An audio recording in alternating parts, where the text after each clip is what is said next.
Hello, everybody, and welcome to another edition of Inside Guns with your host, me, the Yankee Marshal. And obviously, today is our Memorial Day episode.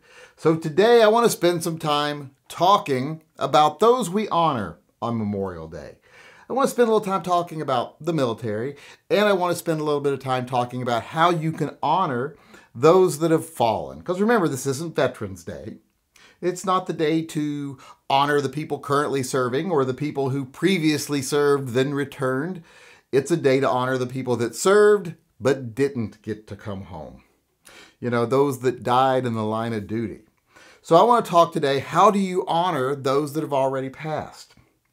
How's the best way? What is the best thing we can do to honor the spirit of those that gave their life for their country or in service of their country? And kind of saying that there, I want to speak about the military a little bit first, so people know where I'm coming from. I'm not going to talk about my own history. I don't think that's relevant or means anything to anyone out there. What I'm going to say is I know a lot of people have problems with the U.S. military. And there's lots of reasons to have a problem with the military. The military, like any organization like that, can be used and they can be misused. But here's the one thing I want people to remember. If you've got a problem with the way the military is quite often used, and don't think people in the military don't know this, they're not stupid. They realize this themselves sometimes, yet they still go on and do their duty because it is their duty to follow orders and do as, whatever is in the best interest of the country they serve or what their commander-in-chief tells them to do. I often know that they're more often than not serving the interest of Wall Street these days. And it is okay to have a problem with that. It's okay to say, I don't like the way the military is being used. But remember, it isn't NCO somebody that's making these decisions. It's CEO somebody. Don't get mad at private anybody or sergeant anybody or captain anybody for what the military's doing. Get mad at the leaders of industry. Get mad at the politicians. They're the ones that make the decisions. When our military is misused to protect oil interests or other big business interests overseas, that's not because the soldiers don't know what's going on or don't have their priorities straight. It's because the politicians and the people who pay them have problems or have priorities that are a little out of whack and out of step with what America should stand for. So when you got a problem with your military, remember that.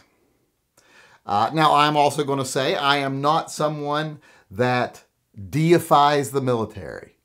Just like I don't bootlick police officers, I don't deify the military. I think that's one of the tricks that your government tries to use when they say things like, well, if you say something bad about this, then you obviously don't support the troops. That's just a form of brainwashing to try to back you into a corner to where you feel like you have to accept things or be deemed some sort of traitor if you have a problem with something. So I don't like deifying any group of people, law enforcement, military, etc. The whole, oh, the military is the best and the brightest.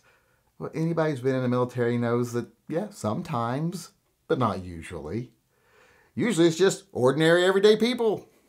Sometimes people that had no other options, or people who wanted to go to school. It's just you and me, basically. That's the military. And as ordinary, everyday people, we do good, we do bad. So I don't deify the military, but I want people to remember when you have a problem with the way the military is used, that's a problem with the government, not actually the soldiers. You can hate the game and hate the game masters, but don't hate the pawns, because people in the military, they just do their job. They are pointed at a problem and they do what they were trained to do. They don't set the priorities. So just honor the fact that they signed on that dotted line, they risked their lives, and they should be honored for that, especially when they don't get to come home.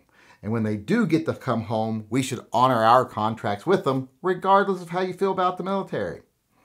And that's what I want to talk about tonight, honoring our contracts with our veterans, the ones that are living today and the ones that didn't get to return. Because people talk about, well, how do we honor those that have fallen? What can we do? Should we build statues? Should we build memorials? Should we lay flowers on graves? Well, all that's fine. And it usually is done to make the people doing it feel better about themselves, or to virtue signal something, about themselves. Like, look at me, I'm honoring the veterans. I think the way we could really honor the veterans, not flowers or memorials, etc., the best way to honor people that have fallen in uniform is to take care of the ones that actually come back. For every soldier that is left overseas or gives their life overseas, the best thing we can do for them is to take care of their brothers that actually come home. Because we have so much mental illness in the armed forces because of the things you see, the things you do. That's not something a person should cope with in a normal lifetime. So there's a lot of issues. And unfortunately, our military demonizes mental illness. And anyone out there who doesn't believe me, actually spend some time with some old veterans or current veterans that actually have issues. If you go to your CEO and say, you know what, I'm having dreams, or I'm having anxiety, I'm having this, well, you're immediately labeled as defective or broken or less than. So you're encouraged to never speak up when you have a problem. And I don't like that.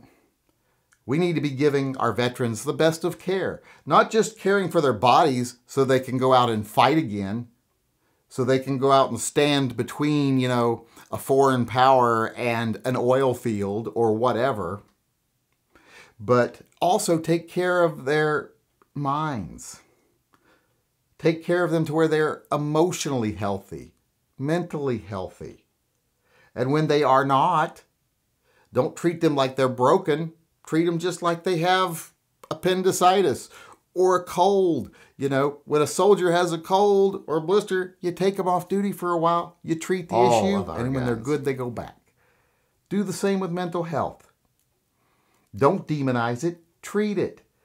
And that's going to require a change of attitude in the military, and it's going to require a change in attitude in politicians who would much rather give military funding to billionaires, CEOs, etc.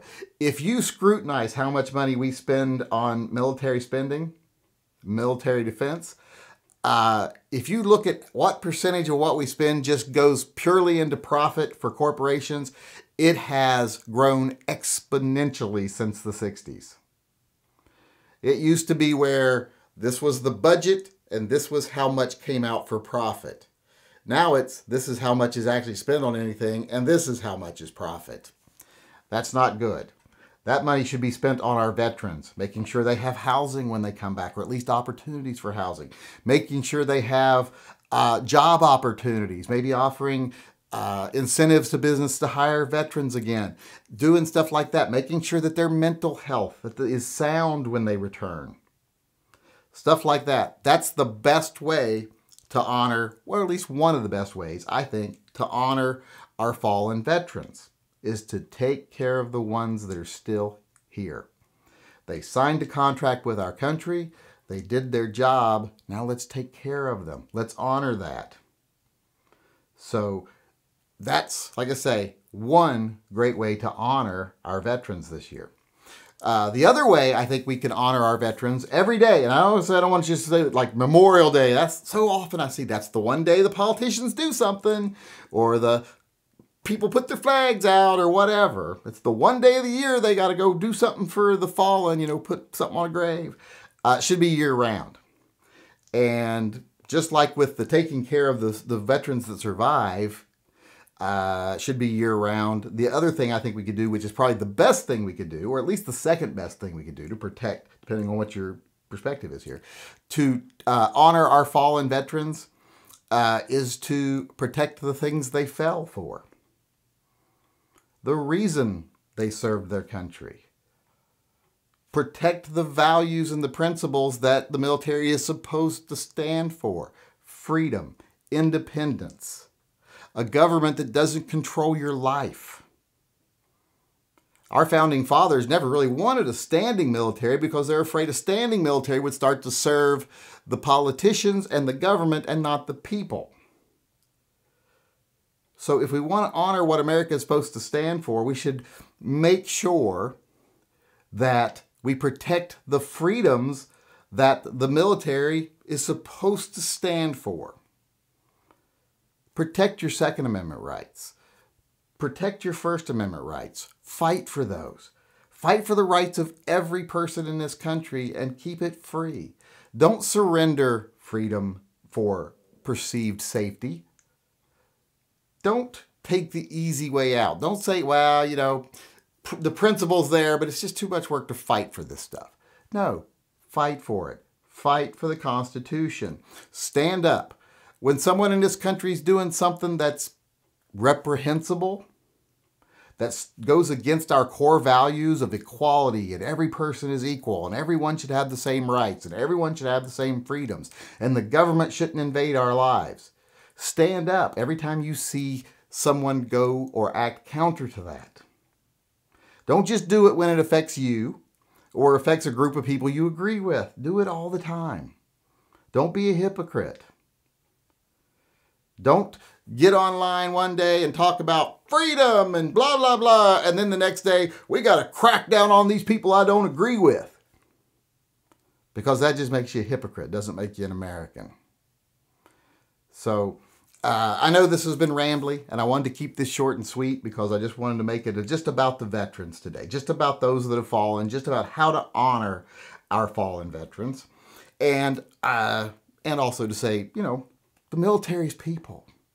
If you've got a problem with the way the military's used, you know, get upset with the people who pull the strings, not the people who are actually boots on the ground. As far as the ones that survive, let's take care of them. That's the least we can do for the ones that have fallen, is to take care of their brothers. And the thing we can do for all of them is fight for what makes this country worth fighting for. That includes your First Amendment right, your Second Amendment rights, and so on. The entire Bill of Rights. Everything. The things that are and aren't enumerated in the Constitution. The freedoms we have that are written on paper and the ones that are implied or unwritten. And the fact that all people should be free and all people should be equal. Fight for that. That's the best thing we can do on Memorial Day and every day of the year. And I know, like I said, it's long and rambly, but that's how I feel about it.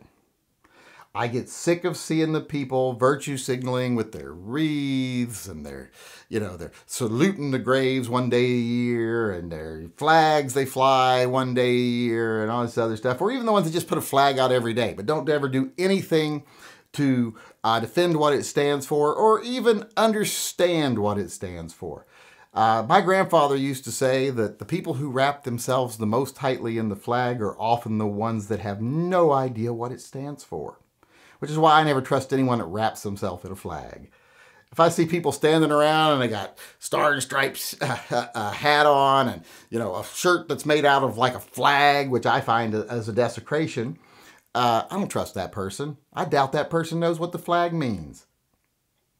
It's just like every time I hear someone said, I'm American through and I believe in the Constitution and I believe in every principle, and this is where I get myself in trouble and lose subs and stuff. I believe in all that stuff, and if I ever see someone not standing for the national anthem at a ball game, I'll yank them out of their seat. Or if I ever saw someone burn a flag, I'd beat them to death. Well, then you don't understand what the flag stands for. Because that flag stands for that guy not having to stand up and swear allegiance. We don't have to swear allegiance to our leaders or our flag. That flag stands for someone having the right to desecrate it if they want to. That don't mean we have to like it. But if they buy it and they burn it, that's their business and it's their dollar. I'll think of them as scum or not very nice. I'll just say that. I won't think nice things about them, but I'll still recognize their right to do it, even though I hate it. And if you can't do that, you don't understand what the flag stands for. So, like I said, don't be a one-day-a-year patriot. Don't be someone who honors the vets or the fallen one day a year. Do it year-round by taking care of the people that try to defend our country and want to do the right thing, even if sometimes their leaders don't let them. Take care of the people who sign on that dotted line to protect our country.